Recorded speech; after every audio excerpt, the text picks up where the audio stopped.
ating mga panonoorin at babasahin natin today. Pero bago ang lahat ng yan, mag-like, subscribe at notification bell muna kayo dahil magaling yung mata. Ayusin ko lang. Okay na. Pero tayo 1,000 Gcash giveaway nga. Sana natin. Ito na! Singles Day. Bilang ng mga single sa bansa, nasa mahigit 24 million ayon sa PDEA. Wow, nabilang nila isa-isa yun. Siyempre kasama dyan yung mga bagets, yung mga bagong panganak. Alam ka naman may jowa yung mga bagong panganak. Siyempre mas marami yung single sa hindi, di ba? Hindi yung nag-iisip eh. Bakit? Binibilang pala nila yun. Next.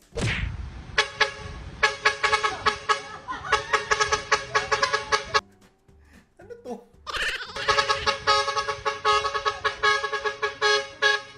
Ano yan, bagets?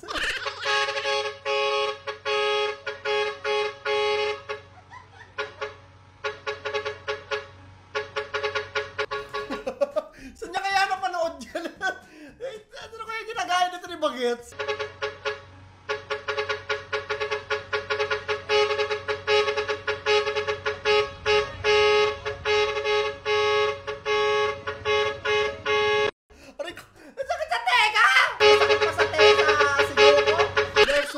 Roderick Pau Latte. Ay, sarap naman. Gusto ko mag-flat white today. Sarap. Natakam ako. Hindi na ako masaya sa kape ko. Hindi na ako natutuwa. Iba pa rin talaga yung masarap na kape. Mamahaling kape talaga. Diba? Iba yung tama talaga. Kaso mahal. Wala tayong pambili araw-araw. Kakaluka. Next one. Yung lasing ka kagabi, tas pagising mo, naging santo. Hoy, ano to? Ano totoo ba to? Hala, bakit nasa loob siya? Hindi ba ano yun? Mabastusan sila dyan? Kasi diba, kung hindi ako nagkakamali, pakikorek ako, yung Nazareno yung parang nakahiga dyan, diba? Bakit? Ano yun? Hindi ba pinagtrip? Hindi ko po alam kung pinagtripan lang siya. Or baka naman tradition to na hindi ko alam. No, na yung pinapasok dyan para mahilo. Mga ganun mga bagay. Ewan ko. Hala, pwede niyo ba explain sa akin kung ano nangyayari dyan? Parang very offensive yun sa mga Christian, sa mga namamanata. Tawag sa deboto ng Nazareno. Kung hindi ako nagkakamali, Nazareno dapat yun nandyan, diba? Ano ginagawa ni Bagets doon? Kakaluka. Next. Ay, nanak. Ganto naman na tayo. Ang taray nung dice, te. Ganyan na lang din gagawin ko. Ganto naman na tayo, ha? Maraming binayan. Tapos kailangan marami yung 20 para hindi naman masyado maubos ang pera natin. Sa susunod na Pasko, save ko na yan. Save ko na yung golden idea mong yan. Sininang. Oo, ganon. Tapos kunyari, hutusan mo, saka ka may isang roll ng dice. Kailangan may kapalit. Okay, ganon.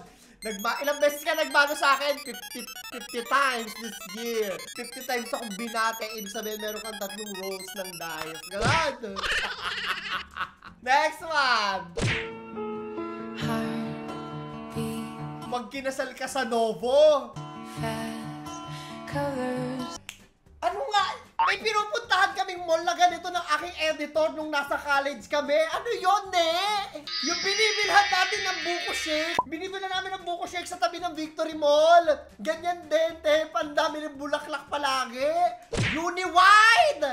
Alam ko, Novo na rin yun ngayon kung hindi ako nagkakamali. Sa Caloocan. Colors and promises great. How can I love when I... Ganyan-ganyan din yun. Ang dami escalator, ang dami nakadisplay ng mga bulaklak. Share ko lang. Alam nyo ba yun? Hindi. Hindi wala akong pake. Next. No raising of hands. Paunahan lang ng pagkaldag to answer.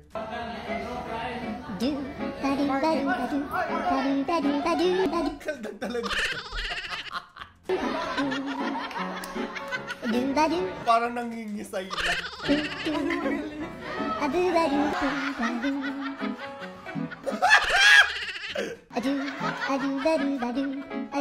Pero sa school, kasi yung kaldag, ano yun, diba yung parang nakikipag-sex ka? Sa school, ka lang!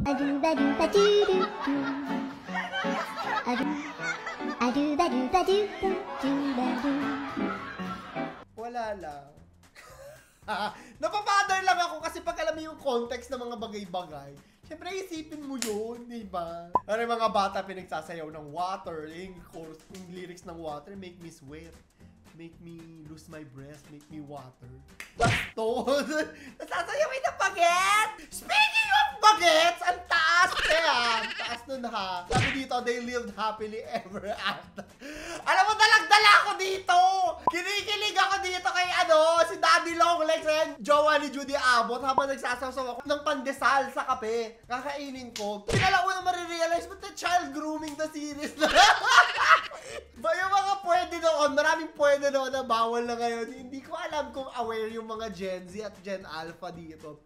Pero I think kaming mga millennials yung nakaano talaga, yung dalawang henerasyon talaga yung pagkakaiba ng mga henerasyon, parang kaming naipit sa gitna. So aware kami sa pagbabagong ganito. Maraming jokes na pwede noon, nabawal na ngayon. Sobrang dami. Actually, hindi lang joke, mga bagay kagaya ng child grooming. Na sobrang X naman talaga. Pero normal lang sa... May kakilala kami, friend pa! May friend pa kami nitong akin dito. Ay, ala, nagmagkita ko. Di naman namin siya kaklase, pero may jowa siyang bata. Hala, ang ekis! Ang ekis! Next one! Paano mabasahin to, kuya? Para naman akong member ng Voltes 5 nito o si Tony Stark. At parang may Jarvis to. Apple Vision Pro. Uy, ka Apple. Letter P. Apple Vision Pro, no? Kaso 200k. The fuck? O kaya itsura nun. Ganda! Nakita nyo na ba? O hindi nyo pa nakikita. Bahala kayo sa buhay. Next! Ay, ito si Otlum. Ay, hindi! Hindi si Otlum, si Diwata.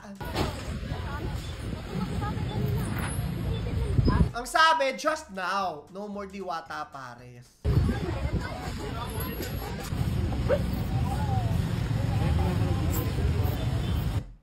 Ano ko lang, tinanggal. Siguro bawal sila. Alam mo, Hap, hingan nyo ko ng opinion dito.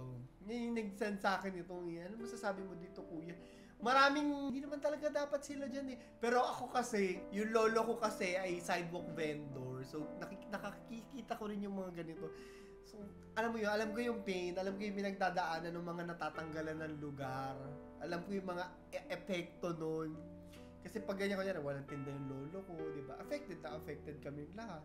So, I'm guessing sa kanila din. So, ayun. Pasensya na po kayong lahat. Pero, nakikisimpatize ako sa kanila.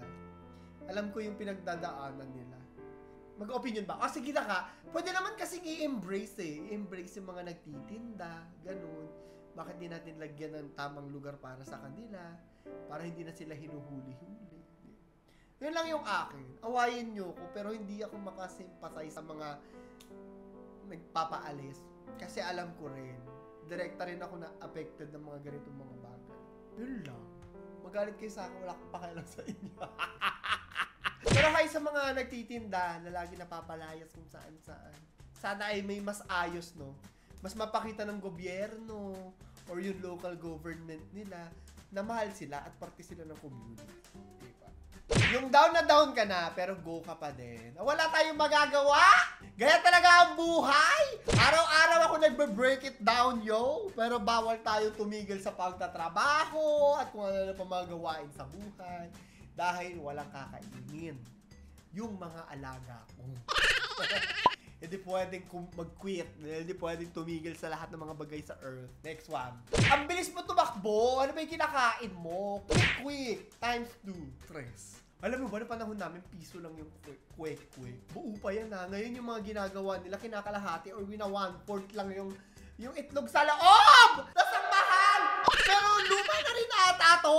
Itong tres na to kasi dito sa amin 5 piso na. 5 piso yung tinda dito sa amin, 1 piraso. Yung 5 piso na yung Penoy na yung dati, yung malaki. Talagang buhay to, lahat nagmamahalan! Valentine's na Valentine's kayo dyan! Don't force Sakayan! Papuntang langit! Sino tinitignan nyo dyan? Bebe, 35. Ay, nauuso na rin sa atin to. Sa Baguio lang dati to. At saka dami ng design. May mga puso. Ano yung red? Sili ba yun? May ganito ako bigay ng friend ko nung galing sila sa Baguio. Diba? Lagay ko nga to sa next upload ko. Hindi ko tatanggalin to. Ay, astogi. Anyways, yun lamang po ang video natin para sa araw na to. Ito yung question of the day ko, ha? Gawang nag-Judy-abot tayo kanina. Ano yung mga naabutan mo na pwede noon, na bawal na ngayon? Kagaya ng child grooming kineme, di ba? Comment mo sa ilalim! So, yun lamang po! Ito si Clara the Third. Nagpapaalam. I love you guys. Mwah! Naawa, buhay ko nga. Taas po natin ang ating kamay sa ating kapatid na si Marco Guanzo na pinauwi ng kanyang jowa. Ang pangalan po ng jowa niya ay Almira. Ngayon po ay pinauwi siya ng alas 5 ng hapon dahil nagagalit ang kanyang jowa. Almira, maawa ka, tugon. Almira, maawa ka. Almira, maawa ka. Sa ating pong kapatid na si Marco Guanzo ay sana bigyan niyo po siya ng lakas para kausapin si Almira nang hindi sila nag-aaway. Almira, maawa ka, tugon. Almira, maawa ka. Almira, maawa ka. Sana po ngayong hapon ay bigyan niyo din po siya ng kanyang tatag ng loob para harapin ang kanilang pinagdadaanan ng kanyang kasintahang si Almira. Almira, maawa ka, tugon. Almira, maawa ka. Almira, maawa ka. Ano po ang huling mensahe niyo para kay Almira? Maawa ka. Maawa ka.